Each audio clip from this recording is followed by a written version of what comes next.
So, good evening, all of you again. Thankfully, now we are done. I didn't want another technical glitch to stop us today because I was in all the mood to see you today.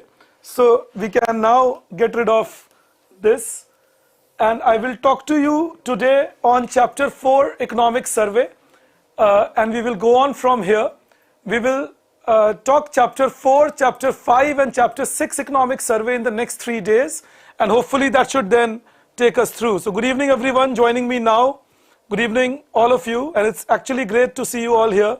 Very happy to see you all. Thank you for being here. Means a lot.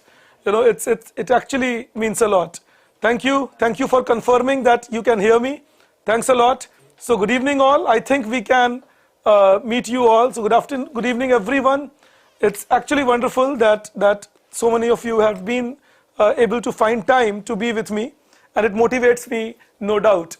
Okay, so let's get going. What we will do is, today we will talk about Chapter 4, Economic Survey, which is related to monetary management of the economy and even the financial sector. That is what it goes into. So monetary management and financial intermediation. This chapter is entirely prelims oriented, even though there are few boxes in the chapter that you can use for the purpose of your mains answer writing. You know, तो ये chapter वैसे तो prelims के लिए ज़्यादा suitable है, but इसके अंदर आपको कुछ boxes मिलेंगे जो आप अपने mains answer writing के लिए काफी use कर सकते हो. So I will try guiding you how you can use that across. The good thing about this chapter is that we don't have to, majorly bother about many things to be remembered.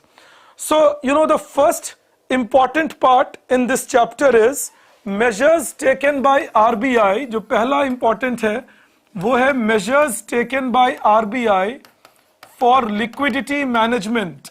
This can be a prelims question where they can ask you with statements 1, 2 and 3 regarding whether this was a measure taken by RBI for liquidity management in the last 2 years to overcome the COVID problem. So this is about measures taken by RBI for liquidity management, mainly in the last 2 odd years. In the last 2 years, the measures taken by RBI for liquidity management. I believe this is the first important thing in this chapter. तो पहले 3-4 pages पे जो है उनका कोई ज्यादा मतलब है नहीं. जो 4.8 सेक्शन है लिक्विडिटी कंडीशंस के अंदर, वो हमारे लिए जरूरी है. The 4.8 section is more important for us. No, Sajid, the last time it was not because of the cricket match. I can assure you that. But I liked it. Thank you all for joining me now. Thanks a lot. Actually great to be with all of you. So see, first of all, the central bank in the last year, mind you, 21-22, the schemes of 2021, we will not go into that. It is 21-22 that they can ask us about. So one is that there was a special refinance facilities of 66,000 crore. This was one special refinance facility of rupees 66,000 crore that RBI created in 21-22. Special finance facility of 66,000 crore to all India financial institutions, like NABARD, like SIDBI, so to all India financial institutions. So this is one suggestion, support that RBI gave these institutions. Like 25,000 crore was given to NABARD, 10,000 crore to National Housing Bank and 31,000 crore to Small Industrial Development Bank of India. Again, from prelims point of view, please keep these small information in mind that out of this 66,000 crore, 25,000 crore was given to NABARD, 10,000 crore to National Housing Bank and 31,000 crore to SIDBI. तो ये करते क्या हैं, जब आपसे पूछते हैं statements देकर कि आरबीआई ने क्या किया या गवर्नमेंट ने क्या किया, तो टेस्ट करते हैं कि इनका आइडिया है या नहीं, आपने सर्वे देखा या नहीं. So this is from prelims orientation again that they can ask you. So 25,000 crore NABARD, 10,000 crore NHB, National Housing Bank, and 31,000 crore Small Industrial Development Bank of India. This was one thing that was done by RBI so that they could take finance into the hands of the people. So this was one thing that was done by the RBI. Then the second thing that the RBI did was it increases the term liquidity facility, that is long-term operation for liquidity given by RBI for healthcare infrastructure by 50,000 crore. So special term liquidity facility, special term liquidity facility for healthcare infrastructure, healthcare infrastructure, and this was rupees 50,000 crore that RBI supplemented. That those who would like to take loans from the RBI for giving it further for healthcare purposes were again given a sum of 50,000 crore. And then the long-term repo operation done by RBI, long-term repo operation, and this was done targeting a sector. This was targeting non-banking finance companies which were giving loans in the housing to the small finance banks. So this was special long-term repo operation, special long-term repo operation targeting small finance banks, because RBI knew that these small finance banks can reach out to MSME, they can reach out to auto component suppliers, they can reach out to small builders, and these are the sectors which were in trouble: real estate, automobile, MSME. So 10,000 crore rupees was given through this scheme to small finance banks. So it was targeting the small finance banks that this scheme was launched. So this was another scheme that was brought in for improvement there. Jai Hind, good evening all of you. You all motivate me too. Thank you for saying this. Then, the fourth thing is that they created an on-tap liquidity window. On-tap is those who would like the loans can take it. On-tap liquidity window. तो कोई भी bank हो, कोई भी NBFC हो, वो RBI से 15,000 crore तक की लोन RBI दे रही थी liquidity for contact intensive sector. So contact intensive sector like hospitality industry, that is a contact intensive sector, hospitality industry, transportation industry and all that. So that is a contact intensive sector. जिस sector में ज़्यादा contacts हो, hotels, restaurants, transportation, trading, तो वहाँ के लिए RBI special support दे रही थी कि 15,000 करोड़ रुपए उसके लिए मिलेंगे. And then and on tap, mind you, on tap liquidity is those who would demand will get that liquidity. And then the RBI was gave the extension of this till 31st December 2021. That on tap liquidity window was extended till 31st December 2021. Apart from this, RBI did few more things that for liquidity management that I want you to keep in mind. Survey उतने detail में इनको नहीं बताता, लेकिन दो और बहुत important काम किए आरबीआई ने लिक्विडिटी मैनेजमेंट के लिए. RBI announced GSAP, government security acquisition programme.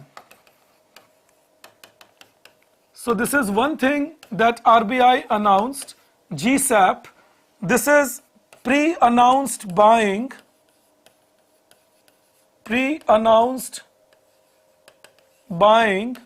of government securities worth 2 lakh crores, worth rupees 2 lakh crores.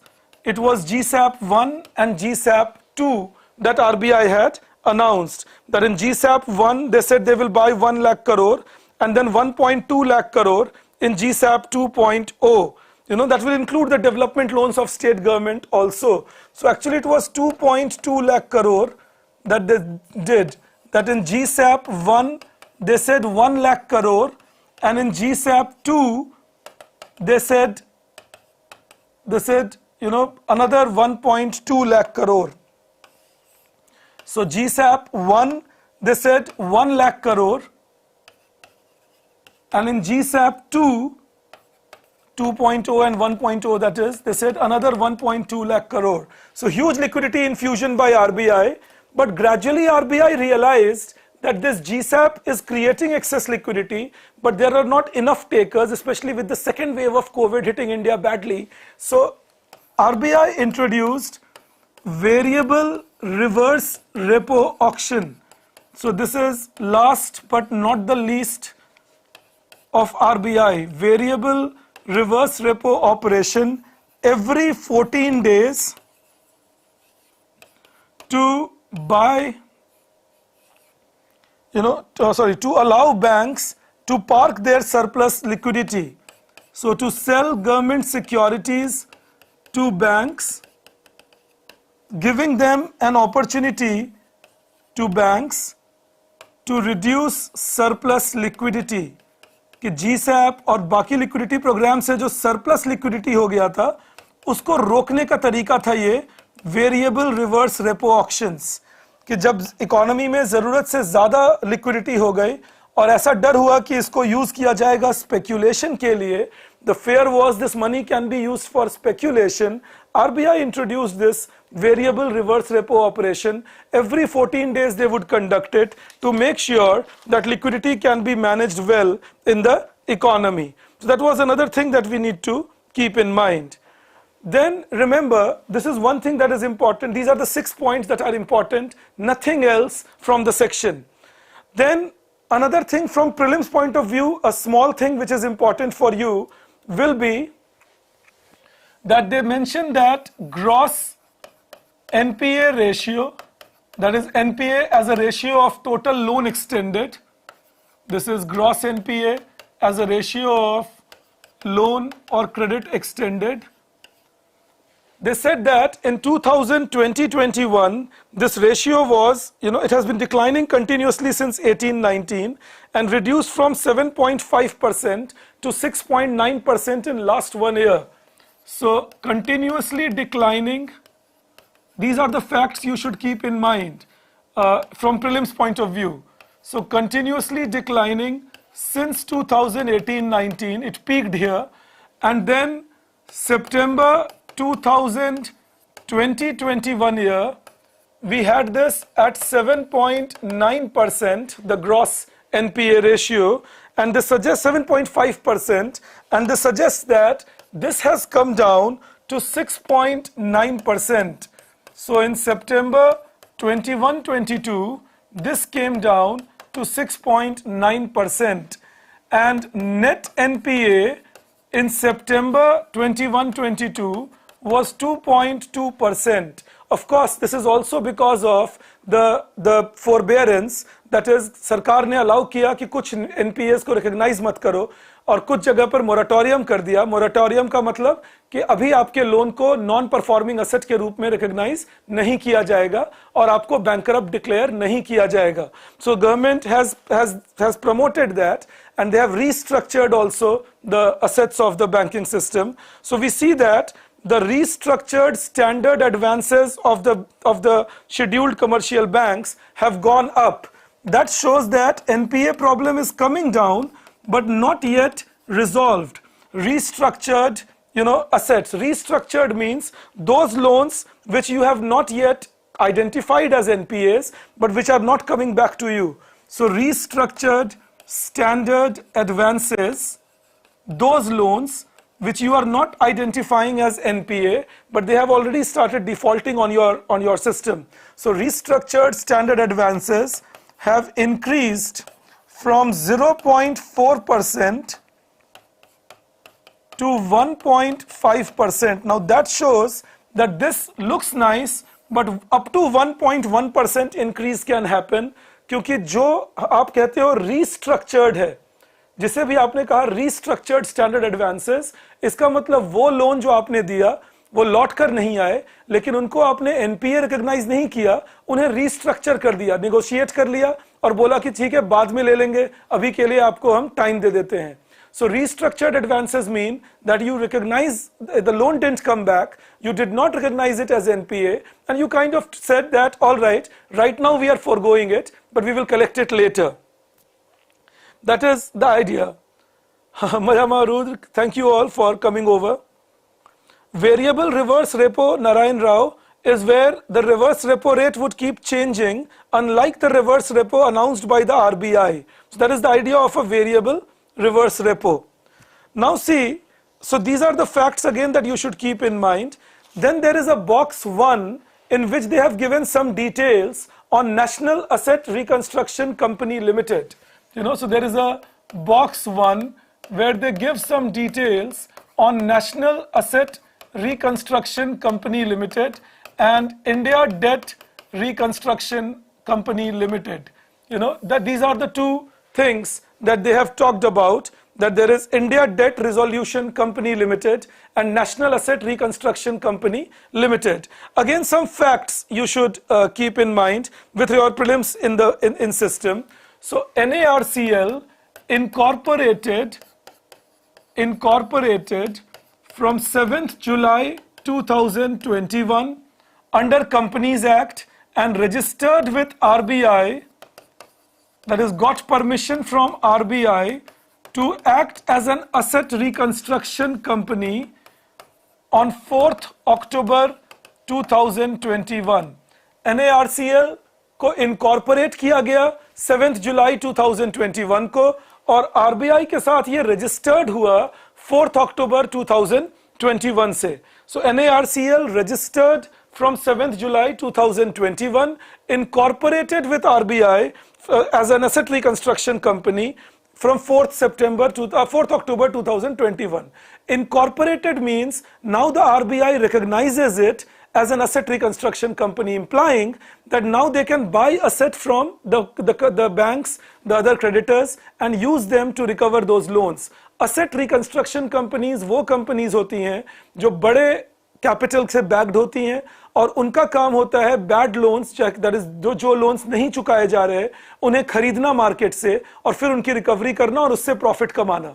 That is the work of asset reconstruction companies. So NARCL is a government backed asset reconstruction company in what sense? So see, in NARCL 51% of the shares will be with public sector banks.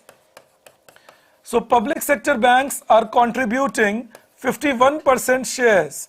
Canara Bank is the main promoter, which has already contributed 12% to it, and private sector will contribute the rest, 49%. And the job of the NARCL will be to purchase bad loans from the banks. The commercial banks can sell their bad loans to NARCL. So NARCL will purchase bad loans from the banks. And how will they purchase it? They will purchase it like this. NARCL will purchase it in an 85-15 system. 15 here means that the cash upfront payment, that is what will be done, that NARCL will pay 15% of the money as cash to the bank and 85% of the money will be given as security receipts. That is, security receipts will be issued by NARCL and these security receipts will then be kept by the banks and these security receipts will be tradable. अगर bank को जल्दी पैसा चाहिए तो वो इस security receipt को market में बेच भी सकते हैं. So 85% will be security receipts, 15% will be upfront cash. The implication is, suppose if NARCL takes 100 rupees from the bank, then in that case, like if NARCL takes assets worth 100 rupees from the bank, then NARCL will have to pay 15 rupees in cash and the rest 85 rupees will be paid as security receipts. These are paper assets issued by NARCL to the bank. Issued by NARCL to the bank. If the bank needs cash faster, if the bank needs liquidity faster, then the bank can sell these security receipts. And to make sure that these security receipts are valued in the market, ये पक्का करने के लिए कि security receipts valued होंगे market में, ये rule बनाया गया है या सरकार ने ये backing दी है that they have created a fund worth 30,600 crore. They have created a fund worth 30,600 crore to meet any shortfall in security receipts payment. Any shortfall in security receipts payment. मतलब क्या हुआ इसका? अगर NARCL ने security receipts issue किए, अब अगर किसी कारण से NARCL अपना पैसा पूरी तरह रिकवर नहीं कर पाए, तो उस केस में सरकार ने कहा कि जो भी कमी होगी सरकार इस फंड से पूरा करेंगे. एक एग्जाम्पल ले लो, आप बेहतर समझ पाओगे. Suppose you have a situation, suppose you have a situation where there is a bad loan of 200 crore. This is worth bad loan of 200 crore. Out of this, suppose now NARCL negotiates it with the bank and the bank sells this bad loan worth 200 crore to NARCL for 100 crore. तो 50% का hair cut लिया bank ने, 50% hair cut. Hair cut मतलब bank ने loan तो दिया था 200 करोड़ का, लेकिन बैंक को वापस मिल रहे हैं, बैंक को पैसे मिल रहे हैं 100 करोड़. तो बैंक ने कहा ठीक है, मैं वैसे भी रिकवर नहीं कर पा रहा इस पैसे को, तो मैं हेयर कट लेके इसे NARCL को बेच देता हूं. So bank sells this to NARCL for 100 crore, taking a 50% haircut, assuming that in any case I cannot recover the money, so let's sell it to NARCL. Now NARCL will give 15 crore cash to the bank and NARCL will give 85 crore worth of security receipts to the bank. Now by any chance, if NARCL is unable to recover 85 crore and say NARCL recovers only 82 crore from the market, then this 3 crore shortfall will be met by the government from this fund of 30,600 crore. This 3 crore shortfall will be met by the government from this fund of 30,600 crore. Why has the government done it? The government has done it because government wants to make sure that people trust security receipts and they become freely tradable. सरकार चाहती है कि लोगों की विश्वसनीयता ज्यादा पक्की हो सिक्योरिटी रिसिप्ट्स में, लोग इसमें व्यापार करें, तो इसके वजह से बैंक के पास आसानी होगी इन सिक्योरिटी रिसिप्ट से पैसे निकालने में, इनको लिक्विडेट करने में. So the government wants to popularise security receipts as tradable assets, as something that people can trust. So this fund has been created for that. Now what will be the role of IDRCL? The Indian Debt Resolution Company Limited, IDRCL, will be responsible for recovering money from the market. So NARCL will be responsible for taking the assets from the banks and IDRCL will be responsible for recovering money from the market. That is why IDRCL is called an asset management company. NARCL is an asset reconstruction company. IDRCL is an asset management company. Their job will be to recover money, use the asset to recover money from the market. Use the asset to recover money from the market. That will be the job of IDRCL, that use the asset to recover money from the market. That you use your asset and recover money from the market. Also, government has made a very good rule, as the economic survey presents. They say that NARCL cannot get any asset from any bank. So they are targeting around 2 lakh crore rupees of assets. But whenever NARCL will apply for an asset, अगर NARCL कोई asset खरीदना चाहेंगे, तो NARCL को अपना proposal भेजना है कि ठीक है, हम आपको इतने पैसे देंगे इस asset के बदले. So NARCL will send its proposal that we will be giving this much money for this asset. Now the bank has to take a call here. The bank will give this proposal in open domain. Bank will put this proposal in open domain. If some other asset reconstruction company can better this proposal, then they can get this asset. If NARCL can better the proposal of the other asset reconstruction company, then NARCL gets it. So this is called the Swiss challenge technique. So government has introduced two good things about NARCL that is structurally very good. One is, two good outcomes. One is that NARCL and IDRCL have a finite life of 5 years. Government says whatever debt has to be resolved has to be resolved in these 5 years so that they don't become the ultimate dumping ground, that सब लोग bad loan लेके इनको बेचने लग जाए.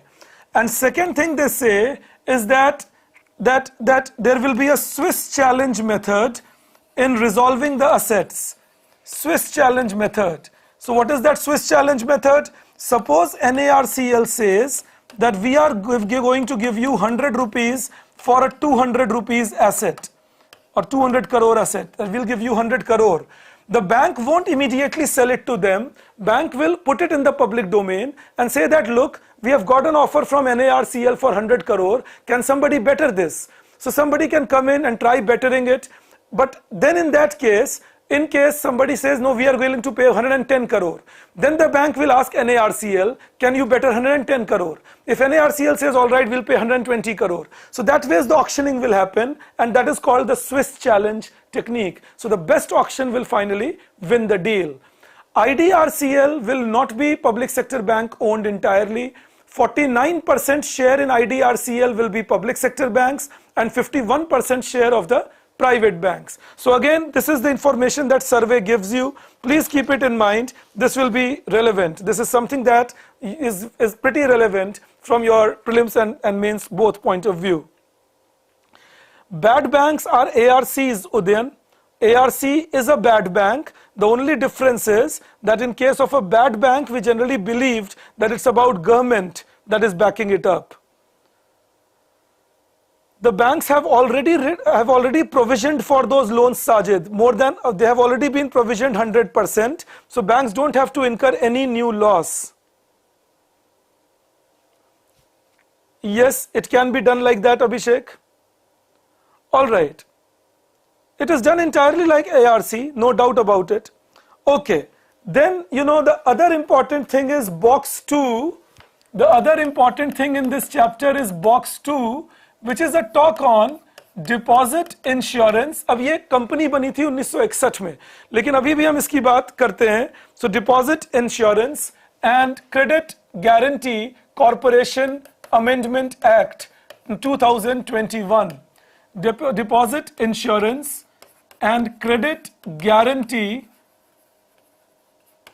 amendment. So then amendment has been made to this act in 2021.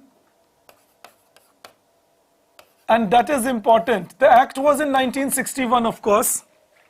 ये act जो था वो 1961 में आया, लेकिन इसमें पिछले साल एक amendment हुआ है और ये बहुत जरूरी है कि हमें जान के हमसे रखें. Survey in its box 2 talks about that amendment. So the purpose of this company was that could assure depositors that their money will come back to them in case of a bank failure, that is liquidation of a bank, or a bank merger, or if the banks are prohibited from giving deposits to their their depositors.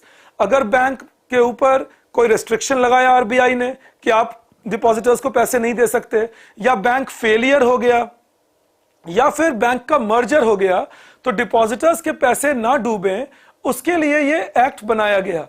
If there is a bank failure, if there is a bank merger, or if there is a restriction given by RBI that you cannot give money to your depositors, then to safeguard the depositors, this act had been created. Now in 1961, 1500 rupees was the guarantee given. This went on rising. By 1991, this was made 1 lakh. Now there was no revision after that, after 1991. Now it has been revised in 2021 and it has been made 5 lakhs. तो अब 2021 से सरकार ने कहा अगर कोई bank डूबती है तो उसके डिपॉजिटर्स को 5 लाख रुपए तक हम देने को तैयार हैं.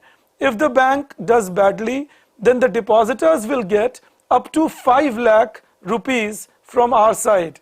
That is what the government says. That is what the government says. Individuals cannot participate in it, Devesh. No, the 30,600 crore fund does not cover any other ARCs than NARCL, Dhanush. It covers only NARCL. Yes, Vikas, Swiss challenge is like an auction. Fair enough. All right. So this is another thing that we get. Now, what are the main changes that have been brought about in the amendment of 2021? This is what I am trying to introduce to you that what are the changes that have been brought about in the amendment of 2021 कि 2021 में क्या-क्या बातें लाई गई amendment में. So one, so changes through amendment. One, deposit guarantee increased from rupees 1 lakh to rupees 5 lakhs. This is one change that has been brought around.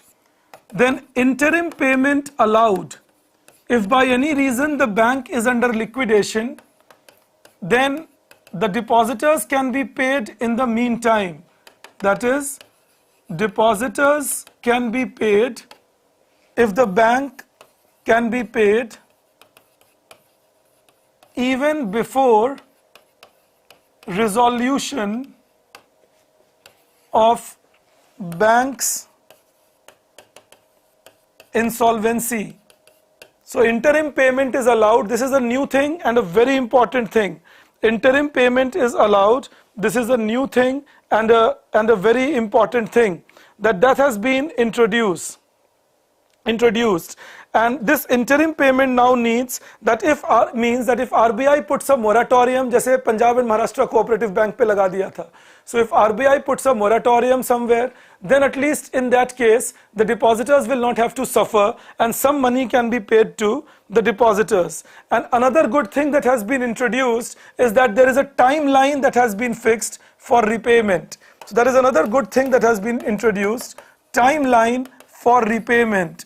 This timeline for repayment is that within 90 days, you have to pay the depositors the interim money. So the timeline is within 90 days, you have to pay the depositors the interim money. So the timeline is like this. Within 45 days, the banks have to furnish all the details. Within 45 days, within 45 days, banks furnish all details of the depositors. Bank furnish all details of outstanding deposits. कितने लोगों के deposits उनके नहीं मिले, bank के पास पैसे रखे हैं, इसका डिटेल 45 दिन के अंदर बैंक को देना पड़ेगा. 15 दिन उसके बाद दिए जाएंगे. In the next 30 days, the receipt of details have to be highlighted. The corporation will verify the authenticity of the claims. So next 30 days of the receipt, whenever they get the receipt, claims will be verified. Claims will be verified. That's another thing that will be done. And within 15 days of that, payments to be processed. Within 15 days after that, payments to be processed. So this is the timeline created. These are both second and third are new things in Indian system. They were missing earlier. So that's a very good news that we get, that now the depositors will at least have a method by which they can be protected. Another good thing for bankers is, it is said that banks have to timely pay the money to DICGC, the money that DICGC pays on their behalf, and banks can insure it with no premium limit. तो bank के ऊपर पहले premium limit होता था कि insurance करने के लिए कितना प्रीमियम देंगे मैक्सिमम, वो लिमिट हटा दिया गया और DICGC को एक within a limited time banks को वो पेमेंट करना पड़ेगा. इंटरिम पेमेंट मतलब विकास, if there is a limitation on payment, even that payment has to be if there is a limitation on paying money by RBI, even within that money will have to be paid. 8515 is even with private sector, Pawan. No, Meenakshi. NARCL is a body which you can buy fund on its own also. IDRCL is, Naveen, a fund that is meant for asset management. That is, they will sell the asset and recover the money. NARCL will buy the asset from the banks. DICGC guarantee, okay, Harshvardhan, you ask a good question. DICGC guarantee is for all scheduled commercial banks of India. Payment banks, small finance banks, cooperative banks, regional rural banks, foreign banks, private banks, public sector banks. All these banks deposits are guaranteed by DICGC. All right, this guarantee is for all the banks. Then, in box 3, there is nothing much. They talk about digital payments growth in India, but there is one small information that they give you, which you should keep in mind. Box 3, which is on digital payment index. You must keep the values in mind. Again, in prelims, they pick it up from these places. हमारे prelims exam में वो यही check करते हैं कि ये informations आपके पास हैं या नहीं हैं. So this digital payment index is to capture the extent of digitization. The purpose is to capture the extent of digitization. That is the purpose of digital payment index, to capture the extent of digitization. Now how does it capture the extent of digitization, of payments across the country? Digitization of payments anywhere in the country. So it uses 5 parameters. It captures it, and these 5 parameters and their weights is what you should keep in mind. These 5 parameters and their weight is what you should keep in mind. There are two different things, Sarvesh. Difficult to explain it to you here because we are doing something else. Please keep it in mind. Regional rural banks also, Naveen. Amendments ये हैं कि अब 5 लाख रुपए मिलेंगे, timely payment होगा, interim payment मिलेगी. अगर RBI ने रोक भी दिया पेमेंट देने से अनिरुद्ध, तो भी पेमेंट दे सकते हैं आप डिपॉजिट इंश्योरेंस क्रेडिट गारंटी से, ताकि डिपॉजिटर्स को तकलीफ ना हो. ये चीज है इसके अंदर Anirudh. DICGC cannot raise money on its own, alluring 4308. DICGC is backed by the government. Liquidity LAF corridor की width का मतलब होता है Debashish difference between repo rate and reverse repo rate. बस इतना ही समझ लेना. Okay, so the index they create is, one is payment enablers and there is 25% weightage given. ये बातें याद रख लेना क्योंकि आपके एग्जाम में ये चीजें स्टेटमेंट के फॉर्म में देके हमें पूछ सकते हैं. So payment enablers, 25% weightage is given to that. The second is, when they talk about payment infrastructure, the demand side factors, that whether you have created good payment infrastructure for digital payment. So payment infrastructure, the demand side factors. So this is the second criteria in your index, and this is given a weightage of 10%. And payment infrastructure supply side factors, the payment infrastructure supply side factors, this has been given a weightage of 15%. So payment infrastructure demand side factors is how banks have prepared themselves with respect to this, and supply side factors is what is the position with respect to the service providers who can create it. And then the fourth is payment performance, that is how easily and how quickly you can do digital payment. So payment performance, that has been given the highest weight, 45%. And then finally it's the consumer centricity, whether it is good enough for consumers and whether the consumers get it easily and can participate easily or not. So this has been given a weight of 5%. Please remember these weightages and the names. In case in prelims they ask you about the digital payment index or the digitization index created by RBI, you will be able to answer. So the digital payment index of RBI consists of payment enablers, payment infrastructure, demand side factors, payment infrastructure supply side factors, payment performance, and consumer centricity. These are the factors that come in over there. Now see, when we look at it, NARCL can raise money on its own from the market, alluring. Insurance companies DGICL में include नहीं होते. All right, let's see. Then, the next good thing they teach you, this is a small discussion again that you should know, and that has been in the budget also, that the government has now allowed all NBFCs to participate in the factoring market.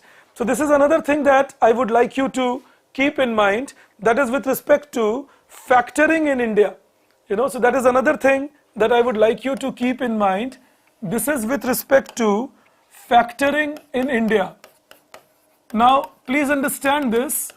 This is again something from prelims point of view, because this has now been allowed in the budget which was asked for by the economic survey. So factoring means you create liquidity especially for MSME. How do you do that? So factoring is a transaction where an entity will sell its receivable, that is some bill receivable that it has, to a third party which is a factor like a bank or NBFC. So when we say factoring is a process by which a seller, मान लो किसी ने किसी को कोई सामान बेचा है, a seller will sell the receivables to a third party, and this third party is called the factor, which can be a bank or an NBFC, to get liquidity. So mind you, when we talk about factoring, factoring is, suppose I am an MSME. I sold 100 rupees worth of commodity to another company. They did not give me money, they gave me a receipt, and I have this receivable from their side. I now go to an NBFC or a banker and tell them that if you could give me money, and that gives me immediate liquidity. Now, factoring is different from bills discounting. In bills discounting, the responsibility of this is of the seller to recover the money from the buyer and give it to the bank or the NBFC. So factoring is different from bills rediscounting. In bills rediscounting, similar process is followed, but the responsibility is of the seller to recover the money from the buyer and give it to the banker. But in factoring, the responsibility is not of the seller. The bank, that is the factor, takes the responsibility to recover the money from the buyer.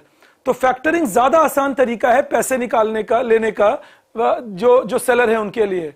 So in factoring, the responsibility to recover the money is not on the seller, the responsibility is on the factor. So that is where it becomes easier to generate money via factoring. Now the economic survey says that till now in India, factoring was allowed for only those NBFCs which had their core business as factoring. So only those non-banking financial companies whose core business was factoring were allowed to do it in India. So economic survey said we should expand it, because only 7 NBFCs in India could do it. So economic survey said only big ones, very large ones could do it, and that resulted in depriving many others from getting benefited. So now the government has agreed in the budget of 2022-23, the government has said that all NBFCs with registered account will be allowed to participate in factoring, which will mean that they can buy the receivables from the MSMEs or other small companies, and then they can give liquidity to them. So this is a way in which the market is being expanded. The benefit to the factor is that they can recover more money later on with the interest rate involved compared to what they gave to the initiator. So keep the basic idea of factoring.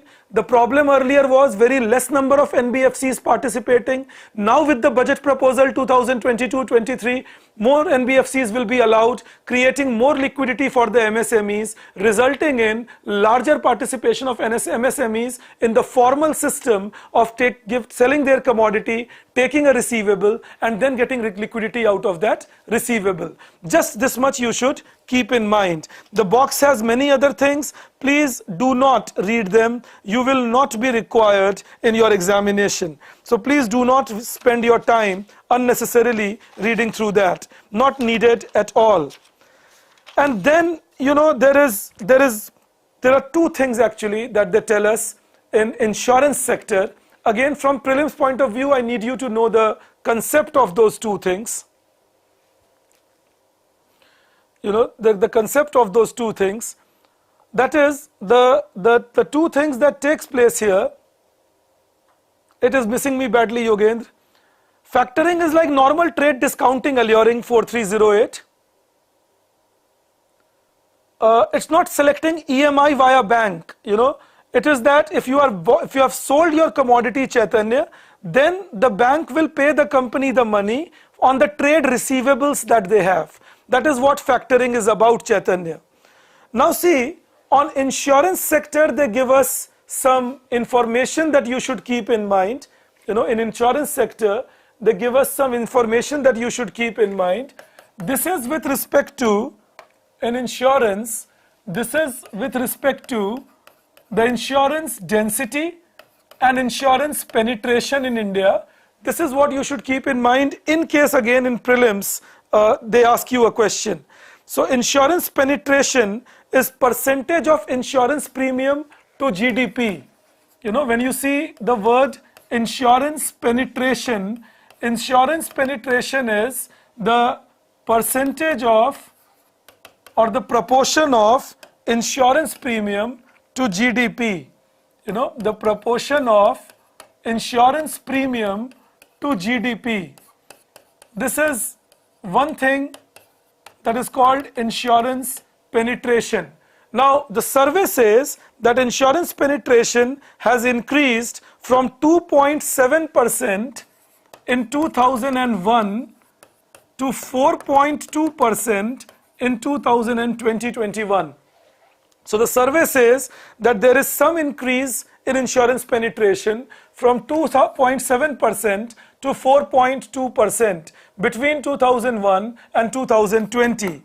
Another thing they talk about is insurance density. And insurance density is nothing but ratio of premium to population in US dollar terms. Insurance density. कितना premium आप देते हो अपने population के comparison में. So this is ratio of premium to population in US dollar terms. आपके देश में कितना insurance premium दिया जाता है as compared to your population. And there also they say that in India it has been steadily rising from $11.5 in 2001 to $78 in 2020. $11.5 in 2001 to $78 in 2020. So insurance sector also plays its own role when it comes to these parts. But apart from these two things, I suggest read nothing from this part of the story. Nothing needed. Please do not spend your time on reading things here. You will not be helped at all. Then in the end of it all, they discuss Insolvency and Bankruptcy Act. The usual things are there. That is, the recovery rate is around 35%. And the time taken for recovery is approximately 1.5 to 2 years. That is what the survey reports. So at the end of it, they talk about Insolvency and Bankruptcy Act. They say that the recovery value or the recovery rate is approximately 35% in 2020, and the time taken is approximately 2 years. And they say that the problem is a lot of value gets lost before the case reaches for insolvency. तो जब तक कि मामला insolvency board तक पहुंचता है उसके पहले ही काफी नुकसान हो चुका रहता है. Before it reaches for insolvency, a lot of loss has already happened, so recovering money becomes difficult. That is, they give an example that 7.5 lakh crore worth of assets were for liquidation, but the money, 7.5 crore, but the money that could be recovered from it was only 0.5 crore because the rest had already been siphoned out. So they say that is why we need to have a little more speedier method of recovery being made better. There is no ideal figure for that, Ashutosh. There is no ideal figure, for that. Now see, when you look at this, we talk about the nominal GDP is used for measuring this recovery shobit. Now see, when you look at this across, when we talk about the whole idea here, two new things have been introduced in 2021. One is the pre-packaged resolution of MSME.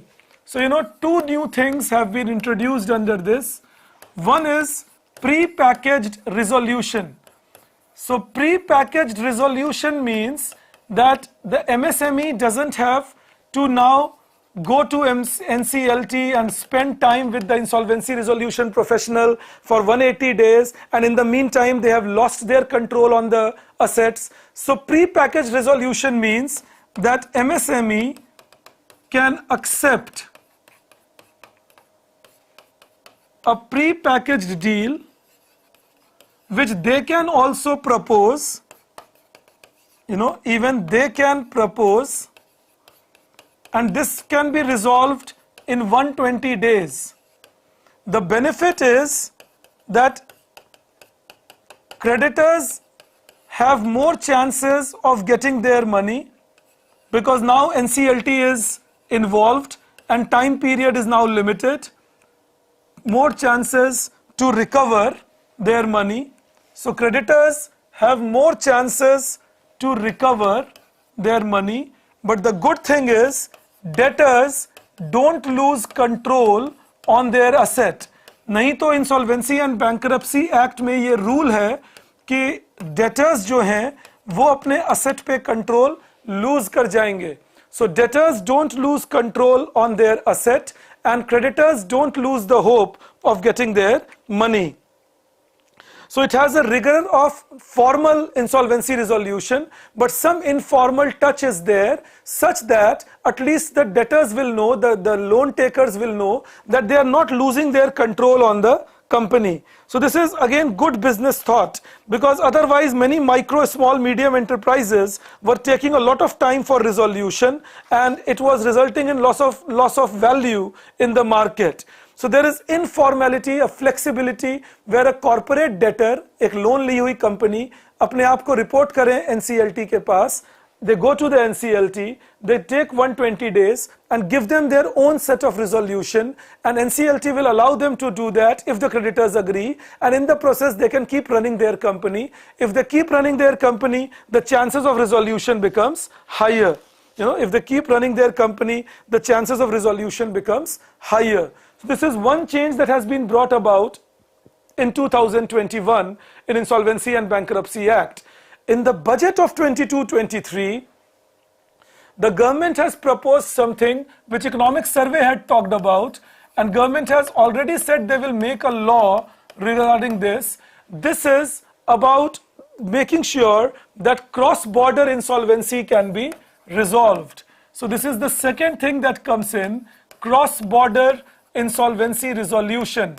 अभी तक दिक्कत क्या थी कि अगर हमारे बाहर की कंपनी हमारे यहाँ कुछ रिकवर करना चाहे तो इंसॉल्वेंसी एंड बैंकरप्सी एक्ट के थ्रू कर सकते थे, बट अगर हमारे यहाँ की कोई कंपनी ने बैंकरप्ट हो गई और वो बाहर उसके असेट्स हैं तो हमारे पास इंसॉल्वेंसी एंड बैंकरप्सी एक्ट में कोई प्रोविजन नहीं था जिससे कि हम उसे रिकवर कर पाते. So we had no provision in the Insolvency and Bankruptcy Act till now to recover the funds from abroad, even if the foreign courts have adjudicated in our favor. So even if the foreign court says, all right, this company is a bankrupt company and they have made a default in this country, therefore the money can be recovered from this company by selling their assets in a foreign land. But you needed a law within India to make sure that could happen. Now we did not have any such law, unfortunately, in India. That there is no provision or mechanism in the Insolvency and Bankruptcy Code to identify the judgment of a foreign court to recover money by selling assets abroad. I repeat, there is no provision in Insolvency and Bankruptcy Code to identify the judgment of a foreign court to recover the money by selling the assets placed abroad, even if the default has happened in India. So now it says that there will be recognition. Recognition means first of all we will recognize what all assets are there. So there will be recognition done, of the claims of local creditors. Recognition of local creditors claim in foreign jurisdiction.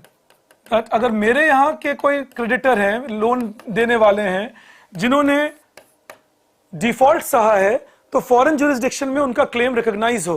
So recognising their claim in a foreign jurisdiction. Also the rule that there should be accessibility to asset in a foreign land. Accessibility to asset in a foreign land. कि एक बार foreign court ने allow कर दिया कि आप उसे बेच सकते हो तो आप एक्सेस कर सको. Once the foreign court has allowed that you can sell it off, you are able to access it. So accessibility in a foreign land. Also, the local creditor will get priority of payment. So establishing a law that the priority of payment even by default in a foreign land will be for local creditor. Local creditor का मतलब हमारे देश के bank जिन्होंने loan दिया है. Local creditor means the banks of our country which have given these loans. And then it is the enforcement of local securities, taxation in a foreign land. That if somebody has given us a bond in our country and then has defaulted, then a foreign administrator can also take a call on that. So recognition of rights of recovering securities in a foreign land. अगर कोई bond पे भी loan लेकर बाहर चले गए हैं तो उनके असेट वहां बेचकर पैसे रिकवरी की जाए. The recognition of rights of recovering securities in a foreign land. So these are the things survey has asked for, and the Ministry of Finance, the Finance Minister in her budget speech said that we will be going now for the cross-border insolvency resolution to make sure that any cross-border insolvency, that is any default done by a company in India, if they have assets abroad and the foreign adjudicator has given the verdict in our favor, we can recover money from there. These are the important things in this chapter. Now, as I keep promising you, I finish it in 1 hour. I'll see you tomorrow. We will do inflation. Thank you. Have a great evening. I'll see you tomorrow. Bye-bye.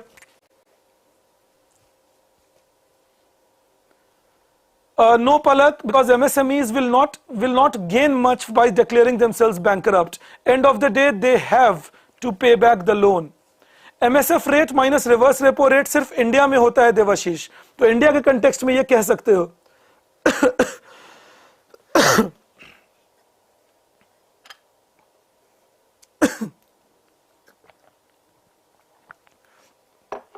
We have the TRED system, Nikhilesh.